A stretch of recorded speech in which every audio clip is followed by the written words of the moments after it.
हाँ जी, सबसे पहले है एग्जैक्ट एंड अप्रोक्सीमेट नंबर्स।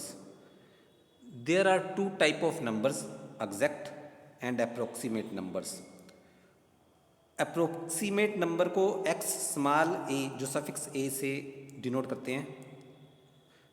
जो अप्रोक्सीमेट नंबर होता है that differs but slightly from the exact number x. जो एग्जैक्ट नंबर एक्स है उससे थोड़ा सा बिल्कुल डिफर करता है वो। And is used in place of the latter in calculations, यानी एक्स की जगह एक्स ए का मतलब होगा अप्रोक्सीमेट नंबर है जो कि एग्जैक्ट नंबर से बिल्कुल स्लाइटली डिफर करता है। जैसे कि नंबर्स 1, 2, 3/4, पाई, √2, ई, ये सारे एग्जैक्ट नंबर हैं। बट अगर मैं √2 की जगह 1.41 यूज़ करूँ तो it is an approximate value of √2 and 1.414 approximate value है √2 की। सिमिलरली 3.14 या 3.141 जो है ये अप्रोक्सीमेट वैल्यू है पाई की। तो ये डिफरेंस होता है एग्जैक्ट एंड अप्रोक्सीमेट नंबर में। नेक्स्ट बात आती है सिग्निफिकेंट डिजिट क्या होता है। The digits that are used to express a number are called significant digits or significant figures. A significant digit of an approximate number is any non-zero digit in its decimal representation or any zero lying between significant digits or used as placeholder to indicate the retained place। कहने का मतलब actually क्या है इसका। सबसे जो आपने ध्यान करनी है सिग्निफिकेंट डिजिट्स में, जो नॉन जीरो नंबर होते हैं यानी कि 1, 2, 3, 4, 5, 6, 7, 8, 9 वो तो सिग्निफिकेंट डिजिट्स होते ही हैं। सिर्फ ध्यान किसका करना है, जीरो का। वो कैसे हमें पता लगेगा कि वो सिग्निफिकेंट है या नहीं है। तो ध्यान करना ये है,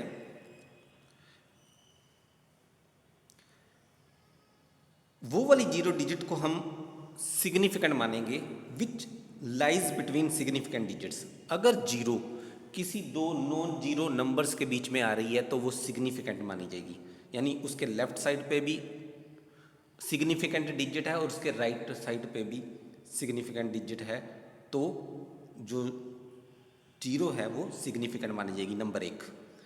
एंड नंबर 2, जीरो को सिग्निफिकेंट कब तब मानेंगे if it lies to the right of the decimal point and at the same time to the right of a non zero digit. यानी ये दो कंडीशंस को पूरा करती हुई होनी चाहिए। एक तो वो डेसिमल पॉइंट के राइट पे होनी चाहिए, same time right of a non zero digit, non zero digit से भी वो राइट पे होनी चाहिए। Than zero will also be a significant digit. और जो काउंटिंग करेंगे कितने सिग्निफिकेंट डिजिट्स हैं तो हम कहेंगे कि इस नंबर में इतनी सिग्निफिकेंट फिगर्स हैं, वो काउंट करके बताएंगे। अगर साइंटिफिक फॉर्म में नंबर दिया हुआ है, साइंटिफिक फॉर्म यानी कि m×10⁻n, तो हमारे लिए m नंबर को ही देखना है। हमने m में देखना है कि इसमें कितनी सिग्निफिकेंट फिगर्स हैं, उसके अकॉर्डिंगली ही डिसीजंस लेंगे। अब मैं इसको एक एग्जाम्पल से बताता हूँ आपको सारी बात। अगर बात की जाए 3.1416 की, अब देखो इसमें कोई भी जीरो नहीं है, सारे नॉन जीरो नंबर्स हैं, तो सारे के सारे सिग्निफिकेंट हैं। 1, 2, 3, 4, 5 सिग्निफिकेंट फिगर्स हैं इसमें। 3, 1, 4, 1, 6 ये पाँचों के पाँचों सिग्निफिकेंट फिगर्स हैं। अब इसकी बात की जाए तो इसमें अगर सिग्निफिकेंट फिगर की बात की जाए तो जीरो का क्या रूल था, या तो वो दो सिग्निफिकेंट फिगर्स के बीच में आए या डॉट जो डेसिमल है उसके राइट साइड पे हो और उसके साथ एक और कंडीशन। इसमें तो जीरो है ही लेफ्ट साइड पे, इसलिए हमें जीरो तो सिग्निफिकेंट मानना ही नहीं है। बाकी जो बचे 1, 2, 3, 4, 5 सिग्निफिकेंट डिजिट्स बच गए, 6, 6, 6, 6, 7।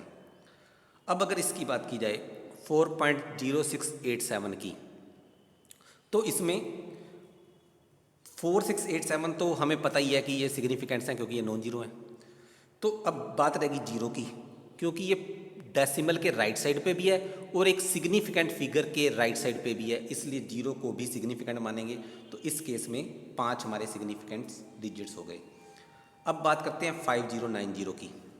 अब देखो जो 5090 में 2 जीरोज़ हैं, 59 तो सिग्निफिकेंट है ही है क्योंकि वो नॉन जीरो नंबर्स हैं। जो जीरो 5 और 9 के बीच में आई वो तो सिग्निफिकेंट होगी अकॉर्डिंग टू द रूल कि वो दो सिग्निफिकेंट फिगर्स के बीच में आ गई। बट जो जो ये जीरो है ये ना तो डेसिमल के राइट साइड पे है, तो इसलिए ये कंडीशन को पूरा ही नहीं कर रही है, तो ये वाली जीरो जो है राइट साइड पे वो सिग्निफिकेंट नहीं है। तो तीन सिग्निफिकेंट इसमें डिजिट हैं, 5, 0 एंड 9, यानी तीन इसके सिग्निफिकेंट फिगर्स आ गए। 7.00, अब इसमें जो 7 है वो तो सिग्निफिकेंट है ही है। अब जो जीरोज़ हैं ये दोनों डेसिमल के राइट साइड पे भी हैं और एक सिग्निफिकेंट फिगर के भी राइट साइड पे हैं, इसलिए ये दोनों जीरोज़ जो हैं ये सिग्निफिकेंट मानी जाएंगी। इसलिए इसमें तीन सिग्निफिकेंट आएंगे, 7, 0 एंड 0, तीन सिग्निफिकेंट फिगर्स आएंगी। अब हम इसकी बात करते हैं 0.000620। अब इसमें 6 और 2 ये दोनों तो हमें पता है कि सिग्निफिकेंट्स हैं ही हैं। ये जीरो लेफ्ट साइड पे अब डेसिमल के, इसलिए ये सिग्निफिकेंट है ही नहीं। इस पॉइंट के जो डेसिमल के बाद जो तीन जीरोज़ हैं वो पहली कंडीशन को तो पूरा करती हैं कि ये डेसिमल के राइट साइड पे हैं, पर साथ ही साथ एक सिग्निफिकेंट फिगर के राइट साइड पे होनी चाहिए थी। वो सिग्निफिकेंट फिगर नहीं है इसके लेफ्ट साइड पे, इसलिए ये तीनों भी सिग्निफिकेंट नहीं मानी जाएंगी। बात रहेगी लास्ट वाली जीरो की, ये डेसिमल के राइट साइड पे तो है, साथ ही सिग्निफिकेंट फिगर के राइट साइड पे ही है, तो ये वाली जीरो 6, 2 के बाद जो जीरो है दैट इज सिग्निफिकेंट, तो तीन सिग्निफिकेंट फिगर्स इसमें आ गई। 5.2 इंटू 10 की पावर 4, इसमें मैंने आपको बताया था कि m को यानी 5.2 को कंसीडर करना है, दोनों ही नॉन जीरो हैं तो दो सिग्निफिकेंट फिगर्स आ गई।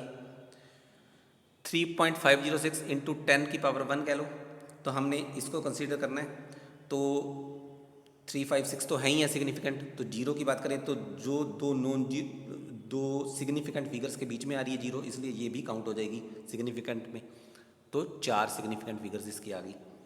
8, 10 की पावर -3, इसको छोड़ दो, हमने तो m को देखना है, एक ही जो सिग्निफिकेंट फिगर एक ही है।